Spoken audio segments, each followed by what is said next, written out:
주요 소식입니다. 한국형 발사체 누리호가 4차 발사에 성공했습니다. 누리호는 13기의 위성을 계획된 본 궤도에 안착시키며 비행을 성공적으로 완수했습니다. 이재명 대통령이 대통령실 수석 비서관 회의를 주재했습니다. 이 대통령은 내년도 예산이 법정 시한 내 처리될 수 있도록 국회에 초당적인 협력을 당부했습니다. 한국은행이 기준금리를 연 2.5%로 4차례 연속 동결했습니다. 경제성장률 전망도 올해 1.0%, 내년 1.8%로 수정했습니다.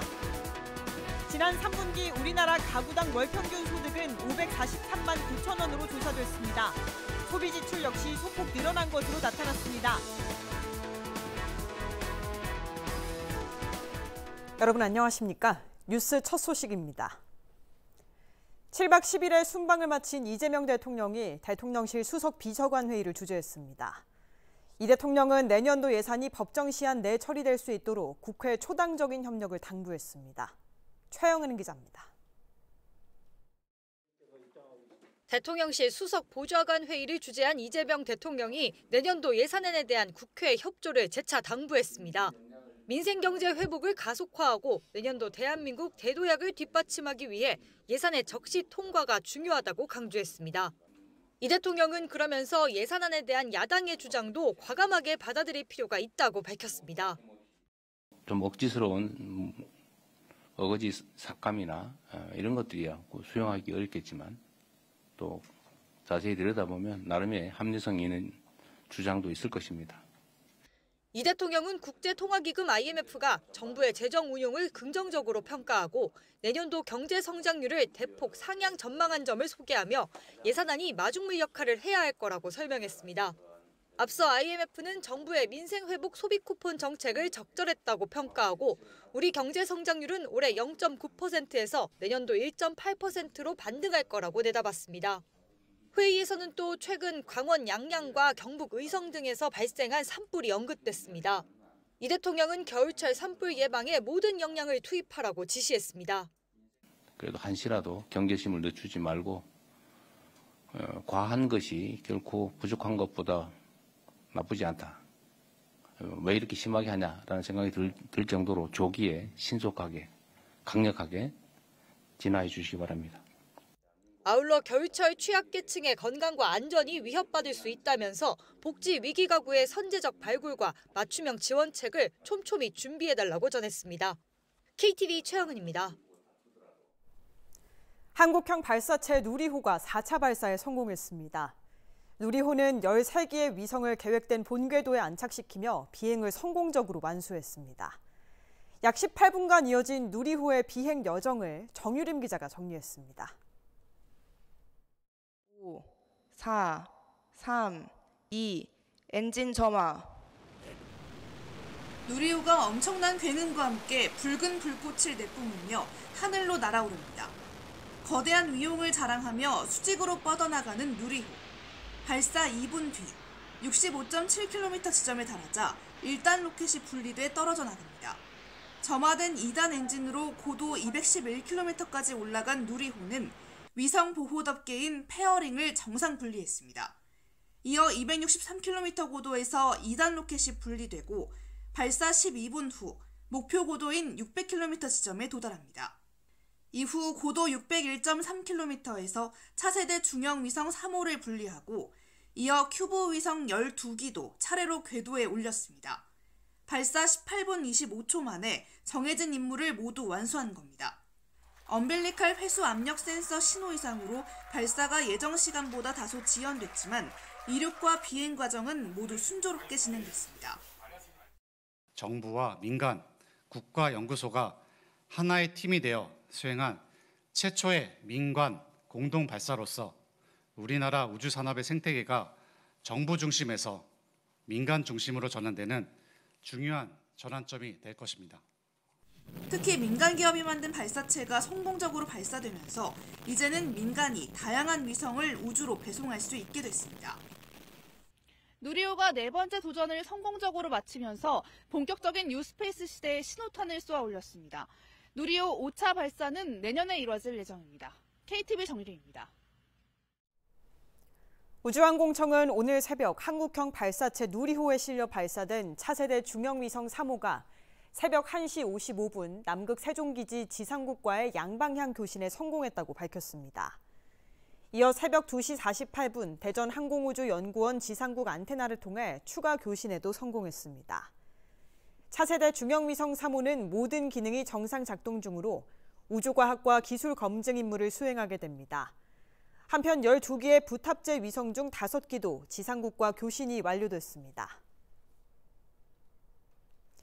누리호 4차 발사 성공에는 수많은 국민의 응원과 염원이 함께했습니다.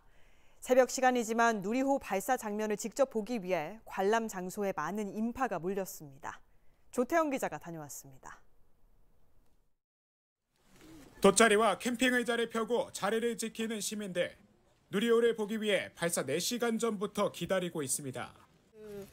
여러 명당 중에 그 시작부터 끝까지 볼 수 있는 곳이 여기라고 해서 누리호 화이팅!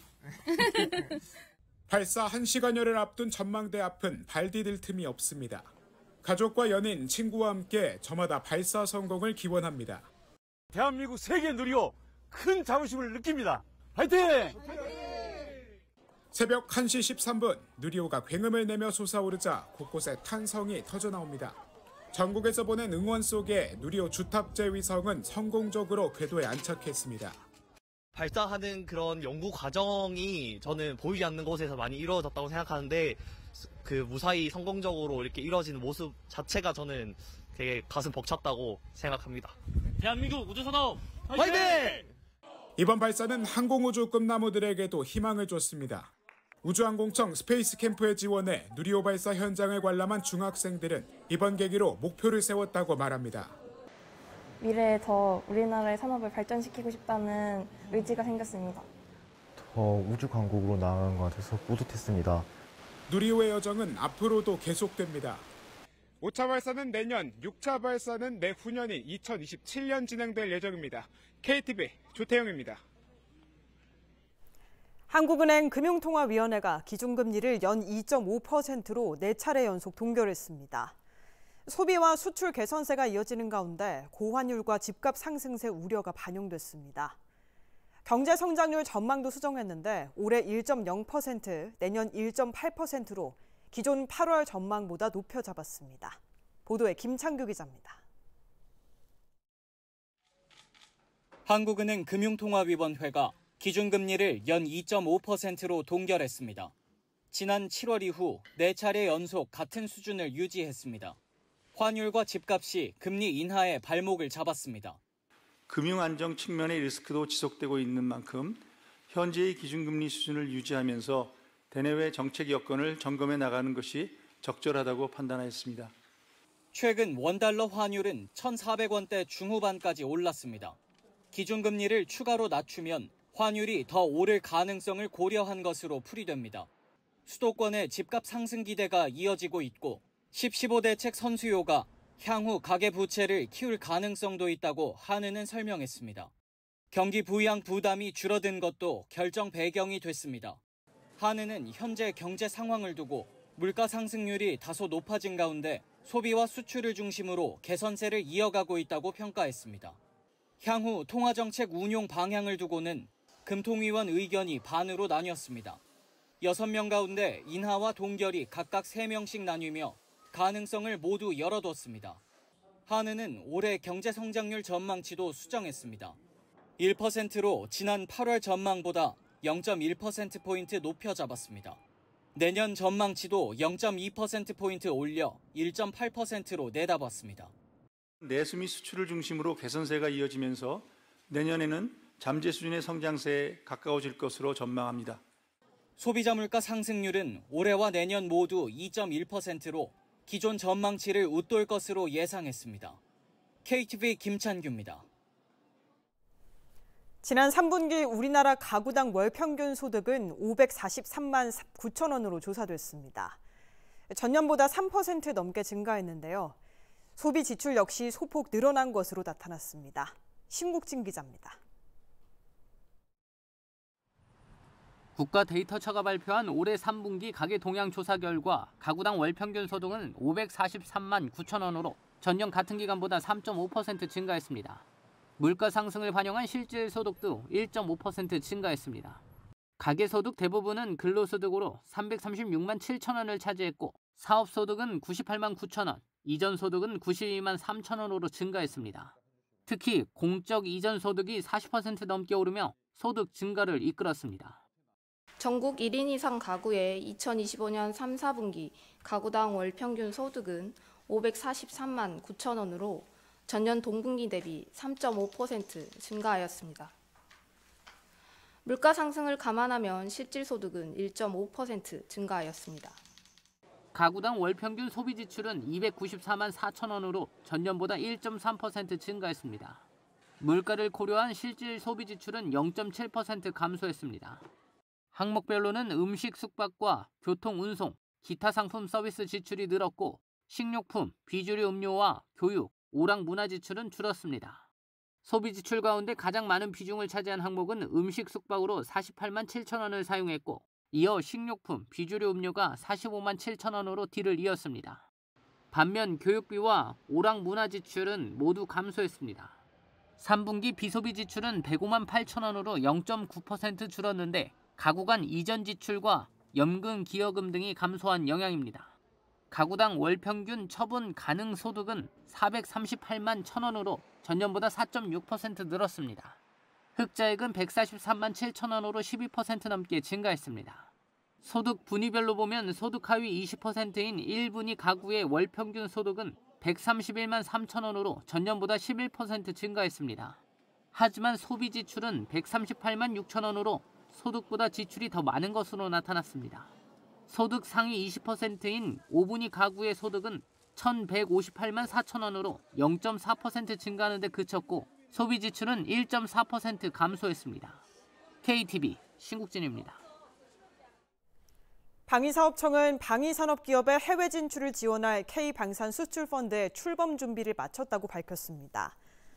펀드는 정부와 민간이 각각 800억 원씩 총 1,600억 원을 공동 출자하며 내년 상반기 1호 자펀드 결성을 시작으로 본격적인 투자를 추진합니다. K방산수출펀드는 모 자펀드 구조로 운영되는데 정부가 모펀드에 재정을 출자하고 이를 기반으로 민간 투자자 자금을 매칭해 자펀드를 결성한 뒤 기업에 투자하는 방식입니다. 주요 투자 대상은 방위산업 중소 중견기업 가운데 해외 수출 실적을 보유하거나 잠재력이 있는 기업, 글로벌 방산기업 공급망 진입을 추진하는 기업입니다.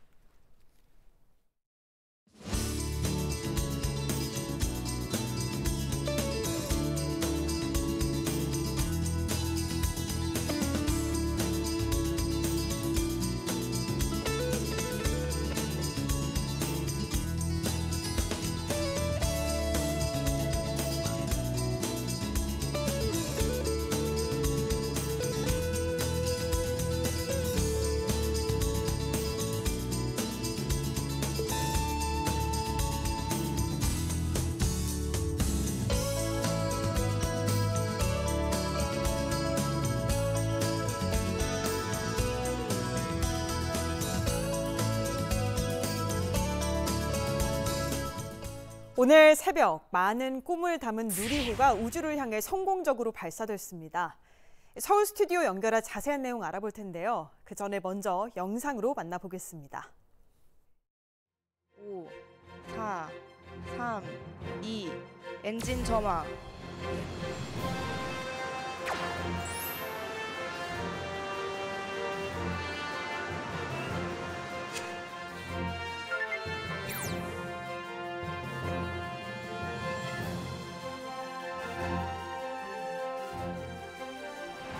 정부와 민간, 국가연구소가 하나의 팀이 되어 수행한 최초의 민관 공동 발사로서 우리나라 우주산업의 생태계가 정부 중심에서 민간 중심으로 전환되는 중요한 전환점이 될 것입니다.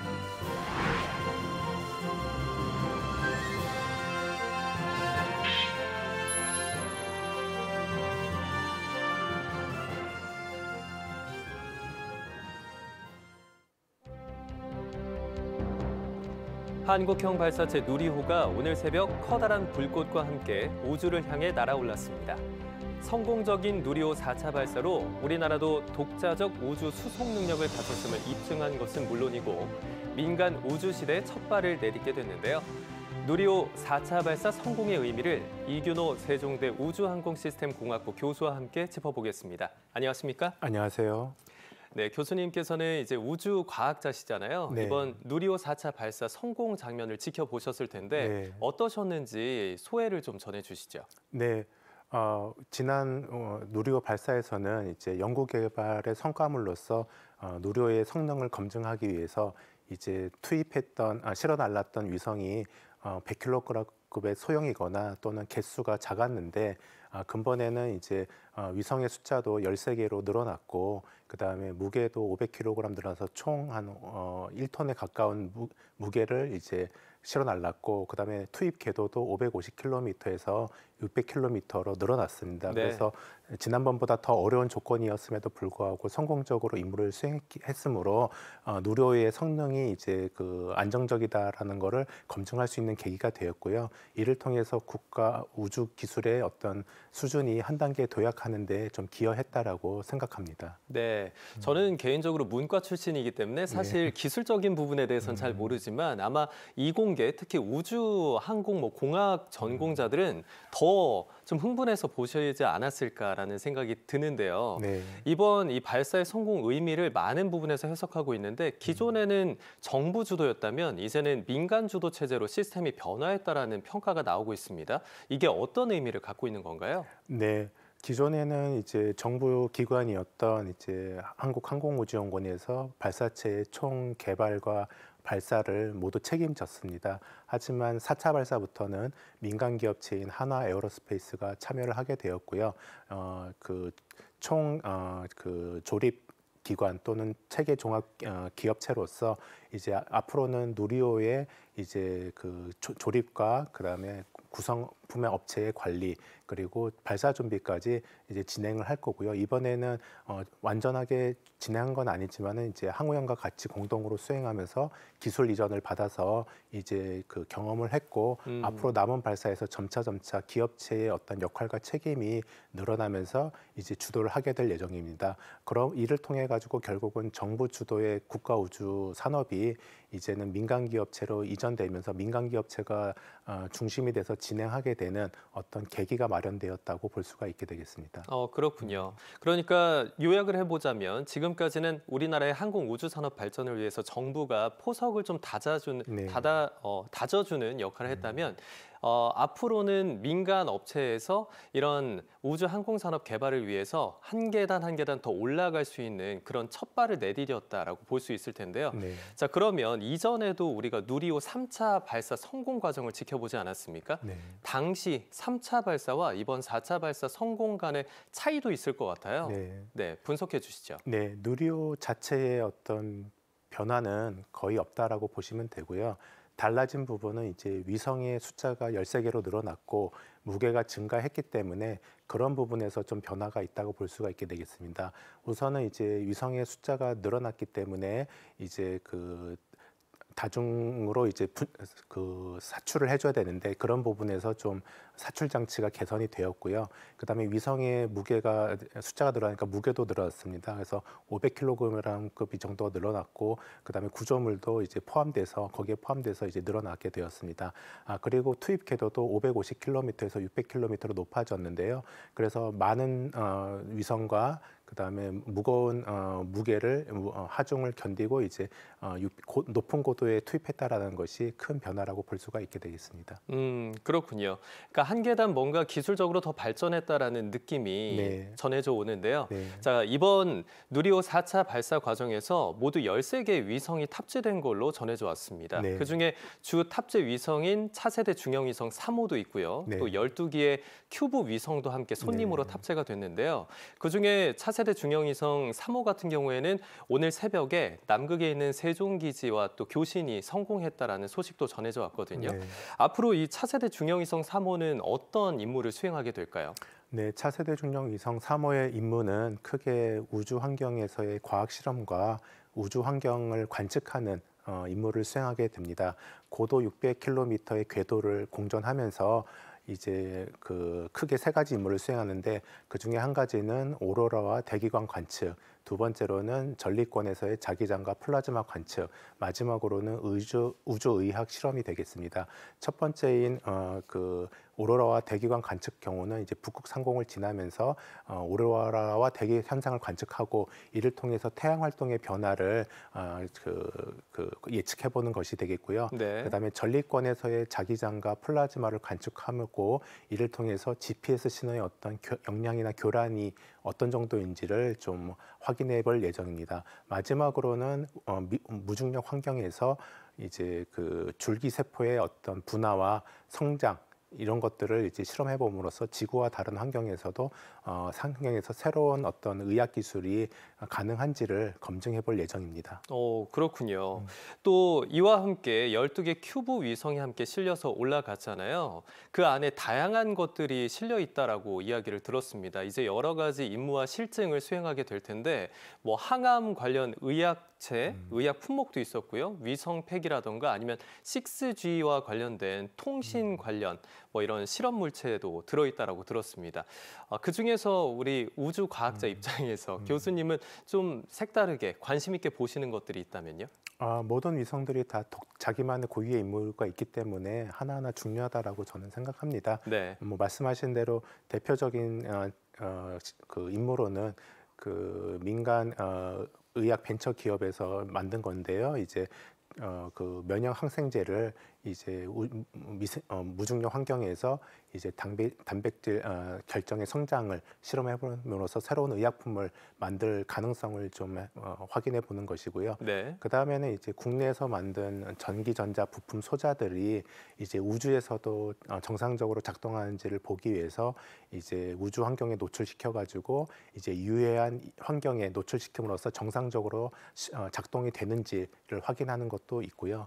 그리고 이제 그 초소형 추진 장치를 탑재해서 초소형 위성에 부착해서 작동을 해봄으로써 임무 수행에 이제 적절한지도 확인해 볼 예정입니다.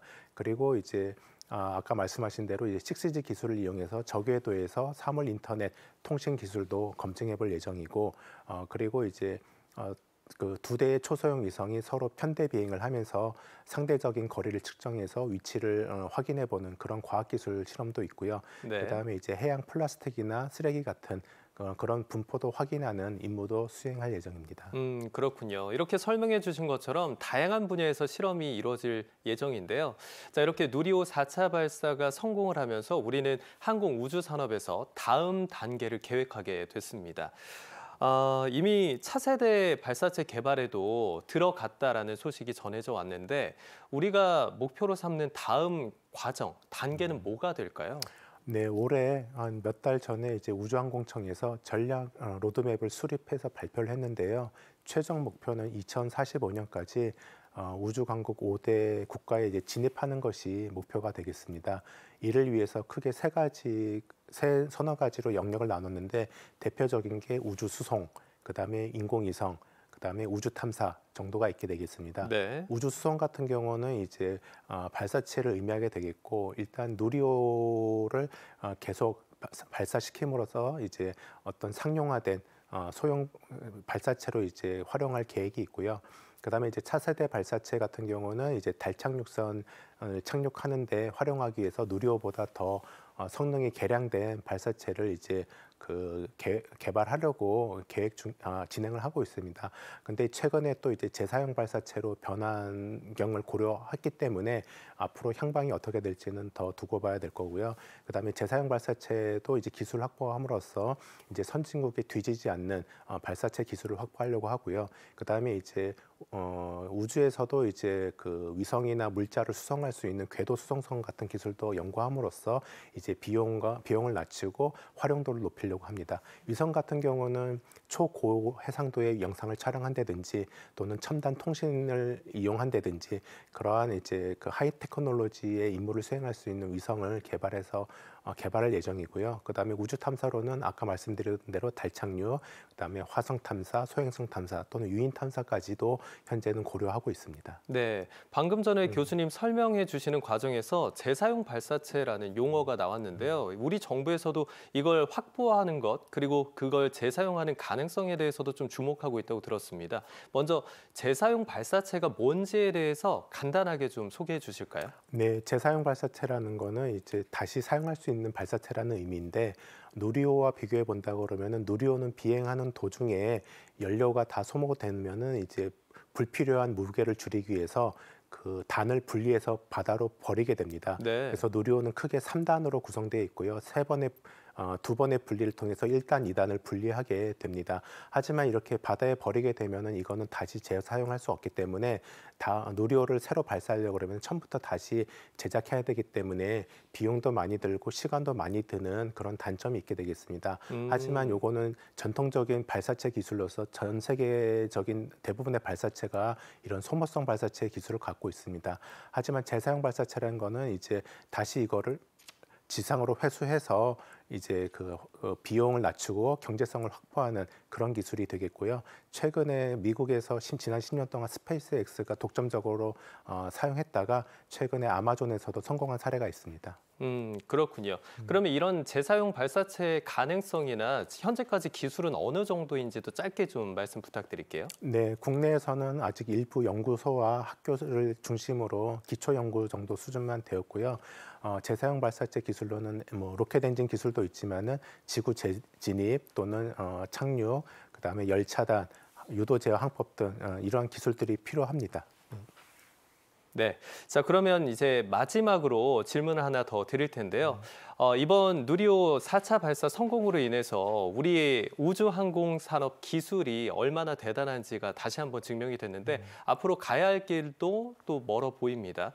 우리가 5대 강국이 돼야 된다는 이야기를 계속해서 하고 있는데 그 목표를 달성하기 위해서 앞으로 우리가 해야 될 과제라던가 또 재현하고 싶은 내용이 있다면 한 말씀 부탁드릴게요. 네, 지난 90년대 초반에 우리나라 최초로 위성을 발사한 이후로 30년 동안 많은 투자와 노력을 거쳐서 현재 우리나라 기술 자체만으로도 위성을 개발하고 발사를 할 수 있는 그런 능력을 갖추게 되었습니다. 앞으로 우주강국 5대 강국이 되기 위해서는 더 많은 일들을 해야 되고 투자가 필요한 상황입니다. 하지만 우주 선진국의 최신 트렌드나 너무 하이테크놀로지만 쫓기보다는 국내에 적합한 수요를 발굴하고 거기에 맞는 임무를 목표를 설정하고 그다음에 이거를 실행할 수 있는 어떤 현실적인 로드맵을 수립하고 그다음에 이걸 통해서 인프라, 기술, 인력들을 확보할 수 있도록 지속적인 정부와 민간기관의 투자가 필요하다고 생각됩니다.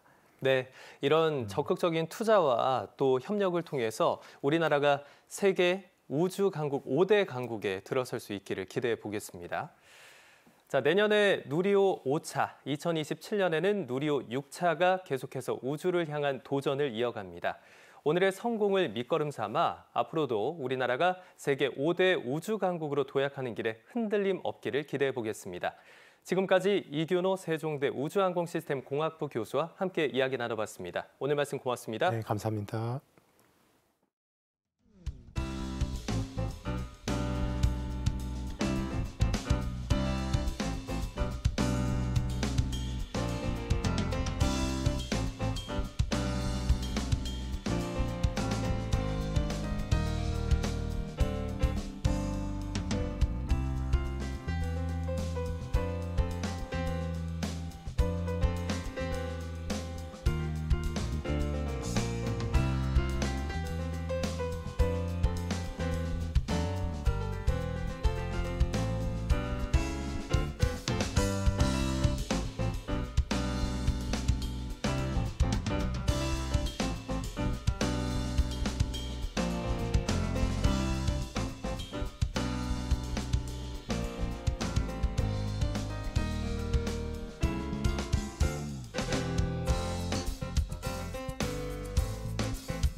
대통령실 대변인 브리핑이 열립니다. 현장으로 연결합니다.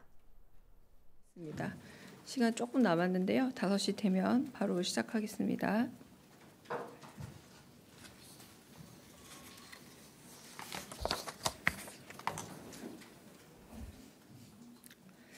강의정 대변인입니다. 오늘 오후에 있었던 대통령 주재 제16차 수석 보좌관 회의는 이재명 대통령의 G20 정상회의 참석과 아랍에미리트, 이집트, 튀르키예 순방 성과를 돌아보고 후속 조치를 점검하는 자리였습니다.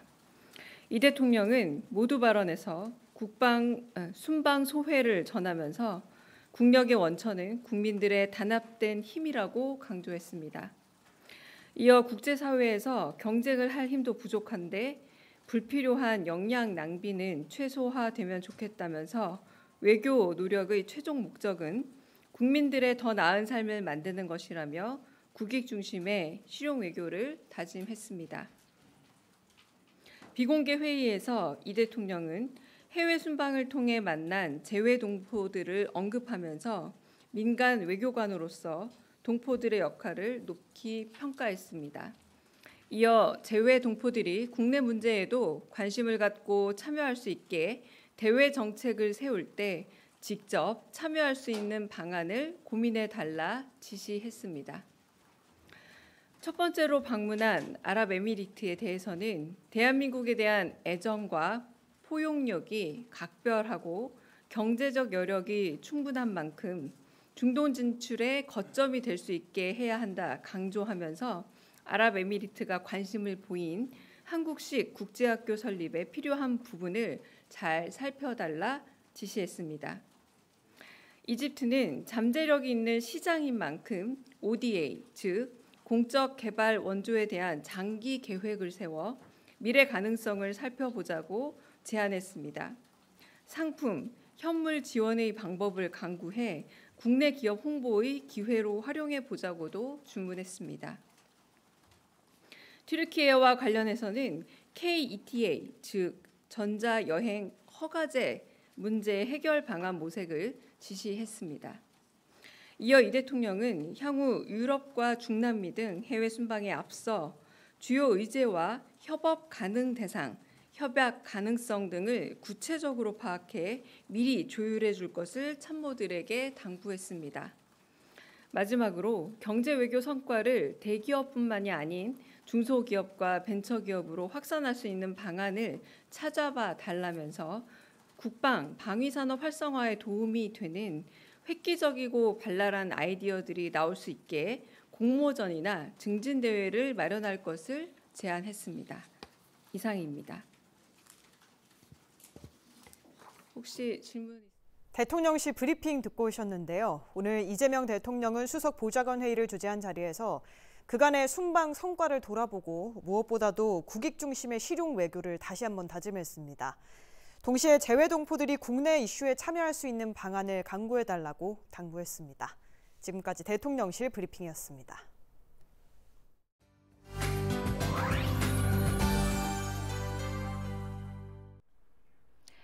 세계 소식을 한자리에 모아 전해드리는 글로벌한 이슈 시간입니다.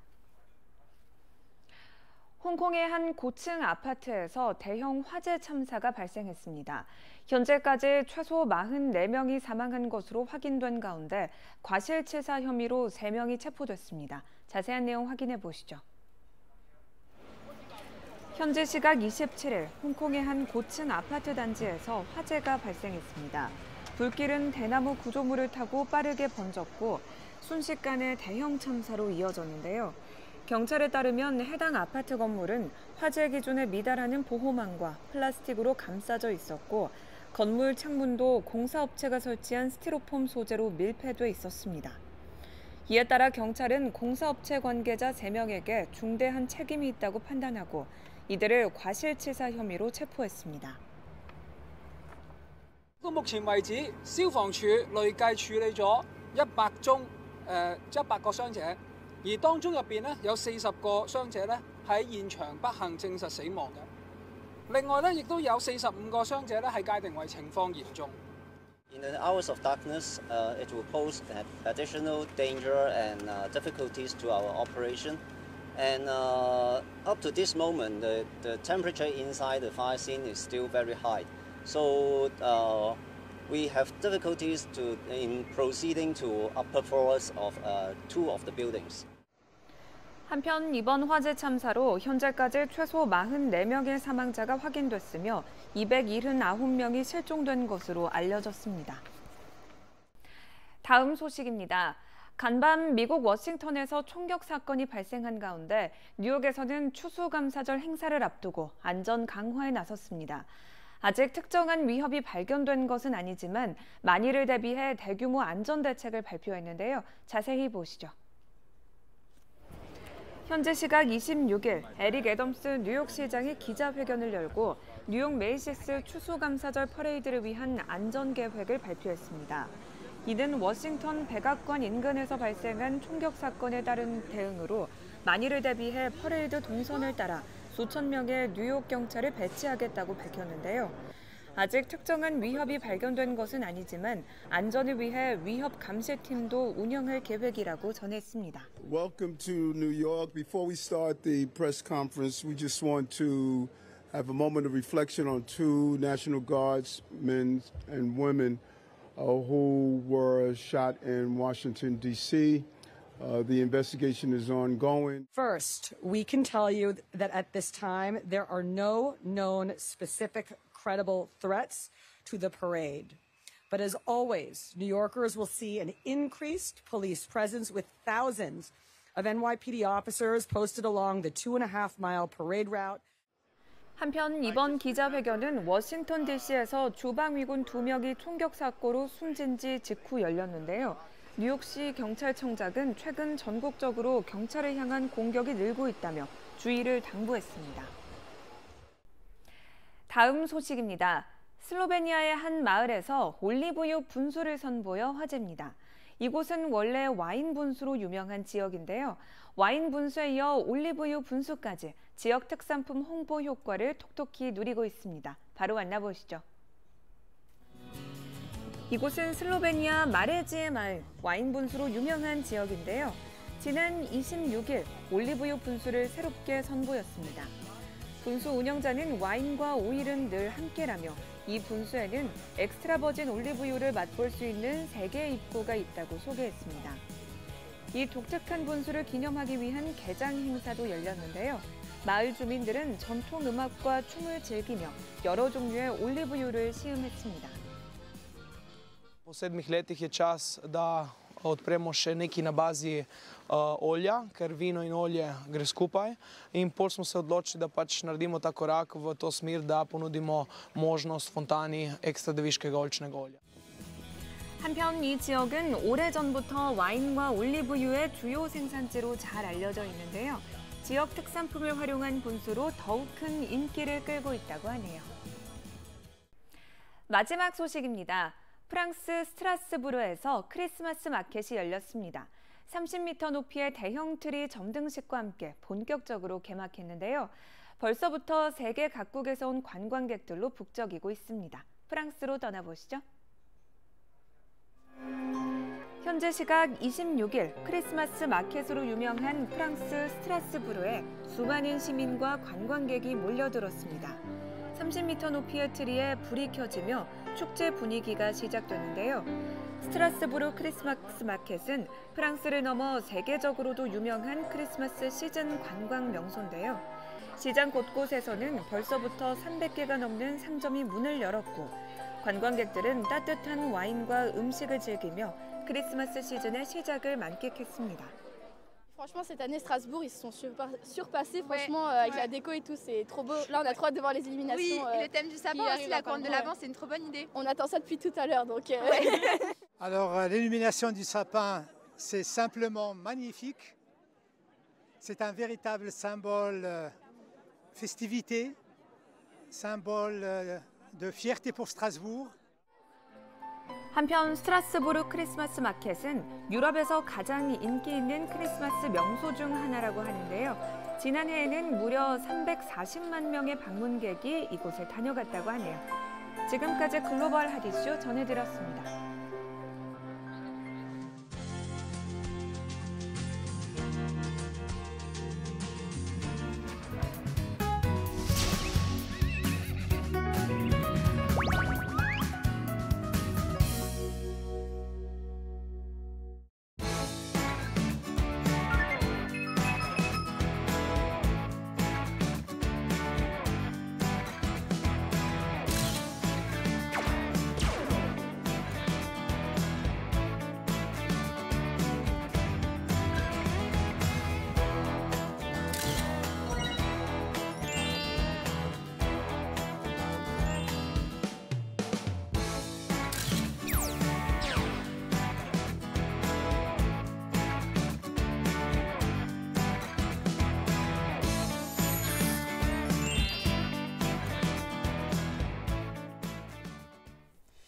오늘은 남녀노소 할 것 없이 모두의 이목을 사로잡는 먹거리, 볼거리, 즐길거리 가득한 전국의 전통시장을 소개해드립니다.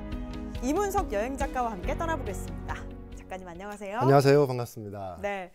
자, 남녀노소 할 것 없이 요즘 또 레트로 여행이 인기다 보니까 전통시장을 찾는 분들이 참 많아지고 있는데요. 네. 작가님께서도 아마 전국 곳곳에 관광지들 많이 가셨다 보니까 네. 전통시장도 들르셨을 것 같은데 그중에 특히 기억에 남는 곳이 있을까요? 개인적으로 저는 이제 온누리 상품권을 이용해서 시장을 자주 갑니다. 그래서 이 온누리 상품권을 이용하면 또 할인 혜택도 많고 또 할인된 만큼 또 되돌려받는 것도 있어서 상당히 이용을 많이 하고요. 가장 기억에 남는 시장은 이제 그 강원도 정선에 가면은 정선 오일장이라고 있어요.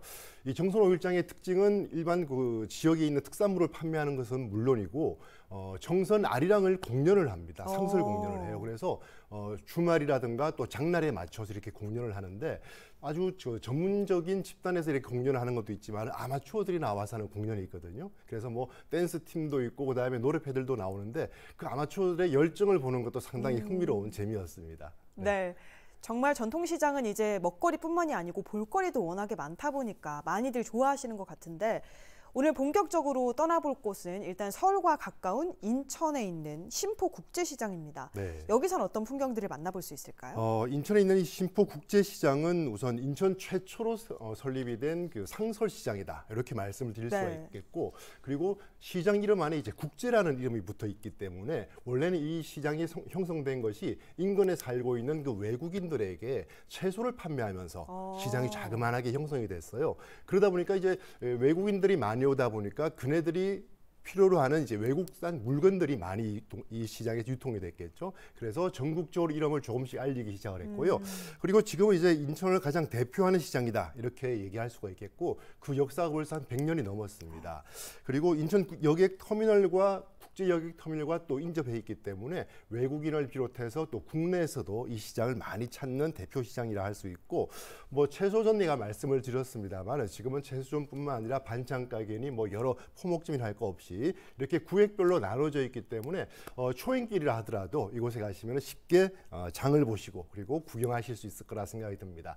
그리고 신포국제시장 하면 제일 먼저 떠오르는 게 닭강정이에요. 네. 그래서 이 닭강정이 뭐 매운맛도 있고 순한 맛도 있고 여러 가지가 있는데 이 닭강정이 가장 유명하고요. 그다음에 이제 그 우리나라에서 쫄면을 가장 먼저 시작한 원조가 이곳입니다. 그래서 한 제명 공장에서 잘못 만들어진 쫄면 면발을 가지고 이걸 어떻게 하면 좋을까 하다가 고민하다가 만들어진 게 사실은 쫄면이거든요. 그래서 이곳에서 처음으로 유래가 됐다라는 말씀 드리고 그리고 또 이 신포시장에 가시면은 그 외에도 뭐 공갈빵 같은 것도 꽤 인기가 좋습니다. 네. 이런 것도 한번 챙겨보시면 좋아요. 예. 네. 쫄면의 시초가 신포국제시장이었다는 건 또 몰랐던 사실인데요. 신포국제시장 그 바로 인근에 있는 제명 공장에서 이제 그 제명 공장에서 일하는 직원이 이 사출 기기를 잘못 꽂은 거예요. 실수로? 네, 맞습니다. 그래서 쫄면이 만들어졌는데 이걸 버릴 수가 없잖아요. 그래서 그 시장에 있는 분식 가게에서 내가 팔아보겠다 해서 만들어진 거죠. 쫄면, 닭강정, 거기다 공갈빵까지 네. 정말 맛있는 먹거리들이 많은 곳인데요. 또 인천에 갔을 때 신포국제시장만 둘러볼 수는 없잖아요. 인근의 관광지들도 좀 모여 있죠? 네, 맞습니다. 뭐 인천 사람이라 그러면 하면 수도권에 계시는 분이라면 월미도 하시면 다 향수를 갖고 계실 거예요. 그래서 뭐 대학 MT도 많이 가는 공간이죠. 그래서 이 월미도 가시면 뭐 탁 트인 바다도 보시면서 또 그곳에 가면 이제 횟집이라든가 조개구이집들이 그렇게 많습니다. 그래서 저녁을 이곳에서 이제 식사를 하셔도 괜찮을 것 같고 또 월미도 가셨다라면은 빠질 수 없는 게 있죠. 바로 바이킹하고 디스코 팡팡이라는 기계가 있는데 이 디스코 팡팡에 가실 때는 주의하실 게 짧은 치마를 입고 가면 좀 위험합니다. 그게 DJ가 아주 장난꾸러기라서요. 그 사람은 집중 타겟을 삼아서 이제 장난을 치거든요. 그래서 그것이 이제 유튜브에 많이 유통이 되다 보니까 요즘은 이제 그 외국인들까지도 이 디스코 팡팡에 타서 이제 재미를 보려는 분들도 많이 오고 있습니다.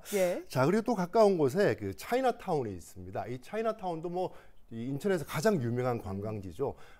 들어가시면 이제 그 붉은색 문을 통과하면서 이곳이 정말 중국이 아닐까라는 착각에 빠질 정도로 아주 멋진 곳인데요. 아까 신포시장이 이제 쫄면의 원조라면은 이 차이나타운은 또 짜장면의 원조입니다. 그래서 그 원조 식당도 지금 영업을 하고 있고 또 짜장면 박물관도 현지에 가면 볼 수가 있습니다. 어떻게 유리가 됐는지 다 알 수가 있고요.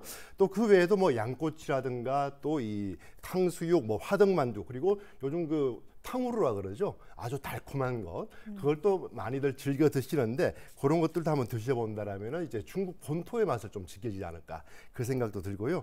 마지막으로 소개할 곳은 이제 신포국제시장과는 조금 거리는 있습니다만은 송도 센트럴파크를 한번 가보시면 어떨까 생각을 합니다. 이 월미도라든가 그다음에 차이나타운과는 완전히 격이 다른 아주 마천루를 자랑하는 화려한 도시를 볼 수가 있기 때문에 네. 이곳에 가시면 또 시내 빌딩 사이를 가르는 천이 흐릅니다. 그 천에서 또 이 배를 타고 즐길 수가 있어요. 유람선을 타고. 네. 그래서 그 어떤 요즘 이제 겨울이 올 무렵에 그곳에 가서 이제 유람선을 타고 한번 도시를 한번 누려보는 거 그것만 해도 좋은 힐링이 되지 않을까 생각을 합니다. 네. 차이나타운에서 뭐 중국 본토의 맛도 느낄 수 있지만 또 한국식 짜장면의 원조 그 맛도 좀 느껴보시면 네, 좋을 것 맞습니다. 같고요. 신포시장을 이렇게 둘러보고 인천을 살펴봤다면 다음은 강원도로 가보겠습니다. 네. 강원도 하면 속초 관광수산시장 빼놓을 수가 없잖아요. 네. 요즘에는 날이 추워지면서 방어를 비롯해서 회 찾는 분들이 많으신데 여기서 한 점 드시면 참 좋을 것 같아요. 어떻습니까? 맞습니다. 이 속초 관광수산시장은 우리나라 이제 관광형 시장 중에서 제 1호라고 제가 알고 있는데요. 네. 그만큼 역사도 오래됐고 그리고 관광객들이 가장 속초에 가면 가고 싶어하는 곳이 이곳입니다. 그리고 현지인들도 이곳을 상당히 많이 이용하고 있고요. 그렇게 이용하는 이유는 아무래도 금방 말씀하신 것처럼 신선한 수산물. 그 해산물이 가장 많이 유통되고 있다 보니까 이곳에 많이 즐겨 찾고 계시고 그리고 이것도 역시 그 대규모 주차장도 잘 갖춰져 있고요. 또 주차장을 또 무인정산으로 하는 이런 시스템까지 갖춰져 있다 보니까 겉보기에는 이게 어떤 전통시장 같지만은 안에서 운영되고 있는 시스템 같은 경우에는 상당히 현대식으로 어떤 네. 대형 마트에 온 듯한 그런 느낌을 받을 수가 있습니다. 그리고 또 하나 날씨가 굳다 하더라도 천정으로 이렇게 캐노피가 다 돼 있기 때문에 비 맞을 염려도 없고요. 또 천장의 그 안온한 느낌도 받을 수 있으니까 추운 겨울에 가셔도 괜찮다라는 생각이 듭니다. 자, 그리고 이 속초 관광시장이 이렇게 유명해진 이유는 당연히 이제 먹거리 때문에 그런데요. 네. 이 먹거리 중에서도 최고의 인기는 이제 뭐 화로회 같은 거, 요즘 방어 제철이죠. 이런 수산물이 가장 인기고요. 그 외에도 이제 디저트류들도 상당히 인기가 많습니다. 대표적으로는 이제 뭐 속초 닭강정이라든가 감자전, 수수부꾸미 같은 그 지역에서 이렇게 유명한 특산품을 이용해서 만드는 음식들이 많고 그 외에도 또 MZ 세대들이 좋아하는 또 속초 샌드라든가 벌집 아이스크림 같은 그런 달콤한 이런 것도 많이 인기를 얻습니다. 그리고 또 속초시에서 지정한 그 100년 가게라는 곳이 있습니다. 네. 그런 곳들이 속초시장 관광시장 안에 몇 군데가 포진되어 있으니까요. 그곳에 가시면 좀 노포의 맛을 즐기지 않을까 그 생각도 해봅니다. 네. 네. 그리고 뭐 캐노피 같은 것들도 있다고 하니까 날씨가 굳어도 맞습니다. 혹은 뭐 이렇게 좀 혹시 전통시장 하면 불편하지 않을까 하실 텐데 이곳은 또 편리하게 많이 시스템이 정비가 돼 있는 것 같습니다. 맞습니다. 자, 이번에는 쭉 내려와서 경상부로 떠나보도록 하겠습니다. 경북에 위치한 안동 구시장 연합인데요.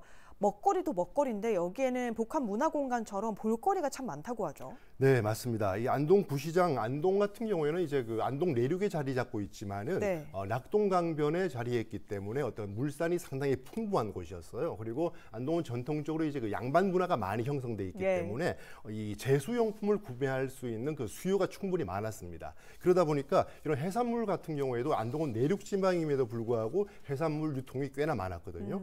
그 어떤 중추적인 역할을 했던 곳이 이제 영덕에 가면은 강구항이라고 있는데 그 강구항에서 해산물을 받아다가 안동까지 이렇게 실어 날랐던 것이죠. 그런데 거리가 좀 됩니다. 거리가 좀 멀다 보니까 그 중간에 이제 상할 수가 있잖아요. 네. 그래서 고등어 같은 경우에는 이제 소금을 쳐서 그걸 이제 안동 간제비라고 하는데 소금을 쳐서 이제 적당하게 가는 동안에 숙성이 되는 거죠. 숙성이 되는 동안에 이제 그 풍미가 더욱더 깊어지는 그런 맛을 즐길 수 있기 때문에 안동 강고등어도 얘기하시면 한번 드셔보시면 좋겠다 생각이 들고 또 이 안동 구시장은 그 남서 상가점하고 문화의 거리가 같이 연합을 해서 안동 구시장 연합이라고 이렇게 부릅니다. 네. 그래서 그것이 형성이 잘 되어 있기 때문에 어떤 시장 같은 메리트도 있지만은 어떤 다양한 이벤트가 어우러진 복합 문화 공간으로도 지금 성장 발전하고 있다. 이렇게 말씀드릴 수가 있고 또 지역의 특색을 살린 그 안동 하면은 또 하회탈을 들 수가 있잖아요. 네. 가장 지역성이 강한데 이걸 또 마스크 데이 데이 페스티벌이라고 해서 이런 어떤 축제를 만들어내고 있습니다. 그리고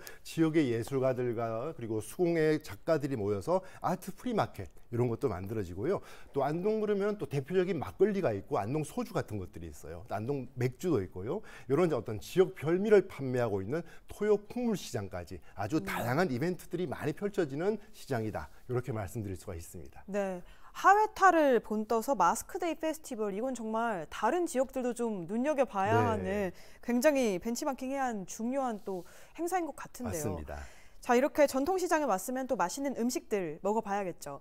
아까 간고등어 설명해 주셨는데 벌써부터 군침이 돌더라고요. 안동하면 뭐 간고등어, 그리고 여기 안동 찜닭도 유명하잖아요. 네. 이 구시장 연합에서 꼭 먹어야 할 먹거리들 뭐가 있을까요? 우선 구시장 연합에 가시면은 찜닭 거리라고 있어요. 찜닭 골목이라고 있는데 그 골목에 가시면 이제 안동 찜닭을 판매하는 가게들이 아주 뭐 질비하게 쭉 서 있어요. 그런데 각 집집마다 조금의 맛이 조금씩 다 다릅니다. 그리고 이 안동 찜닭이 만들어진 유래를 보면은 이게 1980년대 후반에 만들어졌거든요. 네. 그러면 그 당시에 이제 우리나라에 프랜차이즈 기업들이 많이 생겨나고 있었습니다. 양념치킨 같은 것들이 많이 생겨났는데 그러다 보니까 이제 이 안동에서 이 시장을 좀 활성화하기 위해서 퓨전 요리를 한번 만들어보자. 라고 해서 이제 기름기가 싹 빠진 담백한 닭과 그리고 이 매콤한 양념, 거기다가 뭐 당면이라든가 다양한 채소를 버무려서 안동 찜닭이 만들어지게 된 거죠. 그리고 그 시기에 또 안동이 그러한 그 유행을 잘 탔고요. 자, 그다음에 또 두 번째 맛볼 만한 게 맘모스 베이커리가 있는데요. 이거는 그 미슐랭 가이드에도 이름을 올린 전국 지역의 몇 안 되는 빵집 중에 하나입니다. 그리고 이곳에 가시면은 빵 종류가 워낙 많기 때문에 이 선택 잘 못하시는 분들 계시잖아요. 네. 그런 분들 가시면 뭘 먹어야 될지 아마 헷갈리실 텐데 이곳에 가시면은 크림치즈 빵하고 그다음에 유자 파운드 요 두 가지를 꼭 한번 맛보셔야 됩니다. 그래서 크림치즈 빵 같은 경우에는 좀 새콤하면서도 달콤하면서 좀 치즈의 그 단짠한 맛 그런 맛도 즐길 수 있고요. 네. 그다음에 유자 파운드 같은 경우에는 새콤달콤한 맛이 아주 일품이니까 이 빵을 좋아하지 않는 분들도 이 맛을 보시면 정말 매력에 푹 빠질 거라 생각이 들고 그다음에 안동 강고등어 제가 말씀을 드렸는데요. 이 안동 강고등어는 정말 그 뭐랄까요? 그 오래 숙성된 만큼의 맛이 깊어지거든요. 네. 그리고 또 안동에 가시면은 안동 강고등어 외에 또 하나 맛보실 게 안동에는 이제 제가 양반 문화가 많이 발달됐다고 말씀을 드렸잖아요. 그래서 헛제사밥이라는 것이 있습니다. 그래서 제사는 지내지 않지만은 제사 음식을 같이 먹을 수 있는 헛제사밥도 있으니까요. 그것도 한번 챙겨보시면 좋습니다. 네, 강고등어, 헛제사밥 이런 한식 위주로 먹고 또 후식으로는 맘모스 베이커리에서 유자빵 이런 거 먹으면 참 마무리가 좋을 것 같은데요. 네, 그렇네요. 자, 이번에는 대구 서문시장으로 떠나보겠습니다. 아마 정말 많이들 알고 계시는 시장이잖아요. 특히 금토일에 야시장 열리는 게 또 굉장히 유명하기도 한데 서문시장도 소개해 주실까요? 네, 서문시장은 그 서울과 그리고 당시에는 한양이었죠. 한양, 평양, 대구 이렇게 조선시대 3대 시장이 꼽힐 정도로 아주 대규모 큰 시장이었습니다. 그래서 벌써 100년 넘게 이렇게 역사를 자랑하고 있는 영남 지방의 대표적인 시장이라고 할 수가 있겠죠.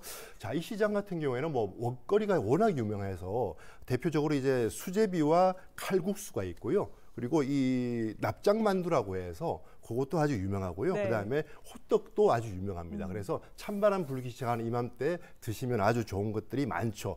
자, 그리고 금방 말씀하신 것처럼 금요일과 토요일, 일요일에는 또 야시장이 열립니다. 그래서 이 야시장에 맞춰서 가시면은 낮에는 또 낮에 즐길 거리가 있고요. 또 밤에는 야시장 특유의 또 분위기가 있으니까 그래 한번 즐겨보시면 되는데 매대가 무려 한 20여 개가 넘고요. 그다음에 푸드트럭이 같이 또 운영을 합니다. 그래서 대부분 젊은 청년들이 운영을 하고 있고요. 길가에 쭉 늘어선 이 음식을 보면은 정말 군침이 돌아서 뭘 먹어야 될지 이런 선택장애 있는 분들은 많이 고생하실 텐데 대표적으로 뭐 막창이라든가 그다음에 야끼소바 같은 그리고 조금 고급스러운 거는 이제 랍스터 치즈구이 같은 거 이런 것도 판매를 하고 있고 또 그 입맛을 돋우는 이제 파타야 같은 음식들 동남아 여행 갔다 와서 이제 어떤 추억을 되새기는 그런 음식들도 많이 판매를 하고 있습니다. 그래서 간단한 주전부리부터 해서 식사 대용까지 판매하고 있으니까요. 야시장 가실 생각이라면 뭐 저녁 식사 안 하시고 가시는 게 좋다 생각이 들고 자 이렇게 또 야시장뿐만 아니라 야시장에는 또 포토존도 마련되어 있습니다. 그리고 금요일과 토요일에는 아기자기한 또 플리마켓도 같이 열리고 있거든요. 그래서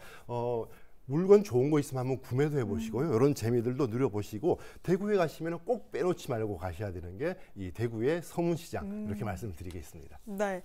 여러 가지가 있기 때문에 고르기 어렵긴 하지만 여러 네. 명이 가서도 여러 개를 먹는 재미가 그렇죠. 있을 것 같습니다. 서문시장, 또 대구 하면 요즘 젊은 세대한테는 또 떡볶이가 굉장히 유명하잖아요. 이거 외에도 서문시장에서 먹어야 할 음식들 몇 가지 소개해 주시죠.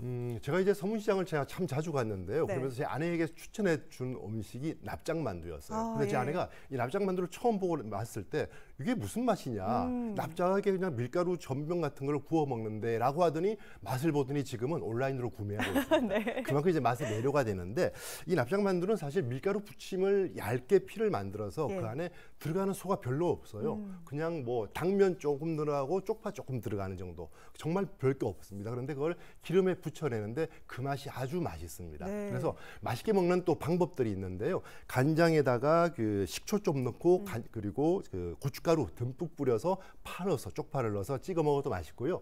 그다음에 이게 기름에 튀기듯이 구워냈기 때문에 네. 아주 바삭한 맛이 강합니다. 그래서 떡볶이 국물에다가 찍어 먹으면 아주 쫀득쫀득한 식감이 아주 일품이고, 그리고 또 하나는 이거는 이제 대구 현지 분들이 이렇게 많이 드시는데 네. 초고추장을 묻혀서 채소를 묻혀서 거기다가 이 납작만두를 같이 넣어 먹습니다. 새콤하게. 맞습니다. 예. 그러면은 쫀득한 식감과 함께 이 채소의 이 아삭거리는 맛, 요 두 가지를 같이 즐길 수 있기 때문에 상당히 인기가 좋습니다. 네. 네. 자, 그리고 두 번째로 또 소개할 음식이 칼제비라는 게 있어요.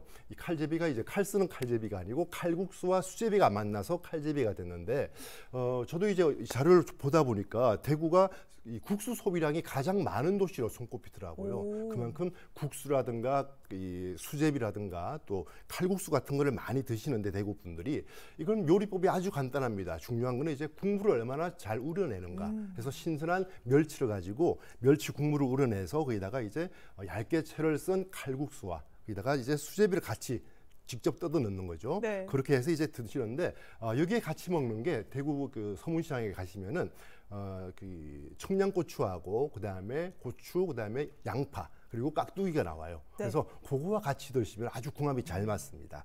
자, 그리고 마지막에 드실 게 대구에 먹거리가 많아요. 네. 돼지 막창이 있는데 이 대구 주변에는 그 도축 시장이 과거에 많았어요. 도축 시장이 많다 보니까 이 소와 돼지의 부산물들도 아주 신선한 것들이 유통이 많이 됐겠죠. 네. 그 중에서 돼지 막창이 아주 유명했습니다. 그런데 이 돼지 막창 경우에는 또 기름기가 많은 대신에 아주 고단백한 그런 식단이잖아요. 그래서 이게 형편이 어려울 때는 단백질을 보충할 수 있는 음식으로도 손꼽혔는데 지방이 많다 보니까 이걸 구워내면은 지방의 단맛과 고소한 맛이 강해집니다. 네. 그래서 이것도 상당히 강하고, 그다음에 대구에 계시는 분들이 이걸 판매할 때 어떻게 하냐면은 초벌구이를 미리 해둡니다.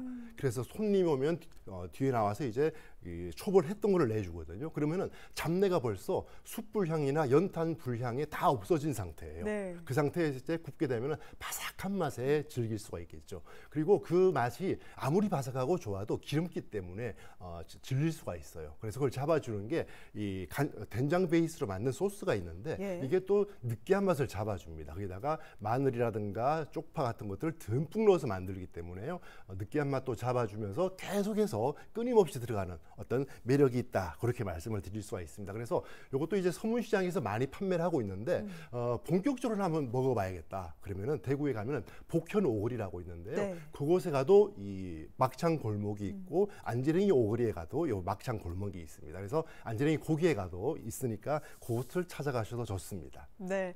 서문시장 역사가 정말 긴 만큼 네. 먹거리도 너무 많다 보니까 맞습니다. 저희가 이야기하자면 정말 밤을 샐 것 같은데요. 자, 그럼 마지막으로 떠나볼 곳은 네. 광주입니다. 네. 광주의 양동 전통시장인데요. 사실 앞서 소개해드린 많은 시장보다는 좀 이름이 상대적으로 덜 알려진 곳이기도 해서 오히려 좀 발굴하는 재미가 있을 것 같아요. 맞습니다. 소개를 해주실까요? 양동시장은요, 제가 결혼해서 이제 신접 살림을 살 때 네. 이곳에서 장을 봤어요.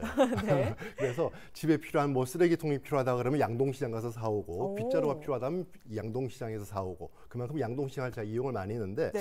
원래는 이제 그 광주교 아래에 백사장이 시장이 조성이 돼 있었습니다. 그래서 처음에는 작은 시장으로 시작을 했다가 지금은 아주 광주를 대표하는 시장으로 성장을 했고, 또 100년 이상의 전통을 자랑하는 대규모 시장으로 성장을 했죠. 그래서 네. 광주 사람들이 이렇게 얘기합니다. 이것을 광주의 부엌이다. 라고 할 정도로 광주의 모든 것들을 다 구매할 수 있는 곳이다 이렇게 부르고 있죠. 그래서 100년이 넘은 만큼의 이제 뭐 지역민들이 많이 이용하고 있고요. 그리고 관광객들도 조금 이제 뭐랄까요 좀 관광지의 내밀한 곳을 보고 싶어하는 분들은 이곳을 찾고 있습니다. 그리고 네. 봄에 가시면은 양동 맥주 축제가 열리고요. 가을에 가시면은 양동 건맥 축제가 열리는데 네. 지금 가시면 이제 건맥 축제는 끝났지만은 이 건어물을 이용해서 안주를 만들었습니다. 그래서 그 맥주와 이 건어물을 함께 즐겨보시면 좋을 것 같습니다.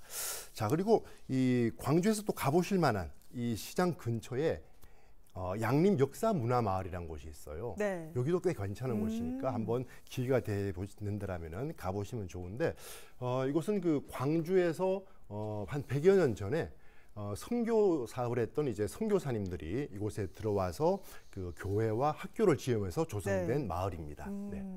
예, 이렇게 정말 광주까지 전통시장, 전국에 있는 전통시장 이야기만 들어도 먹거리가 너무 많아서 꼭 한번 가보고 싶은데요.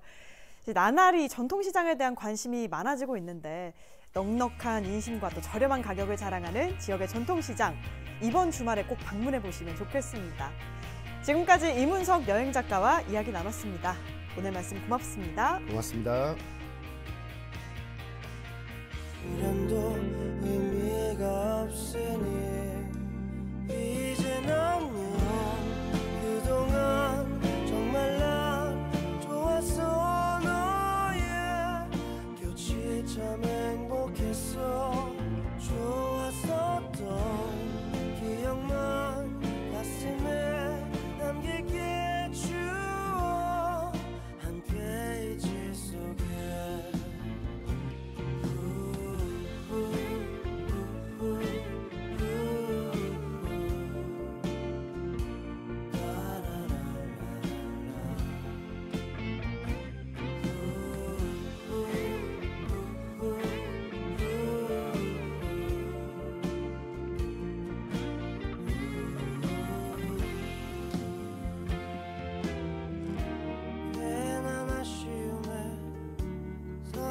주지 말자. 이젠 서로의 길을 보내주자. 원하면 눈치 보지 말자. 이젠 안녕. 그동안 정말 난 좋았어. 너의. 오늘 저희가 준비한 소식은 여기까지입니다. 시청해주신 여러분 고맙습니다.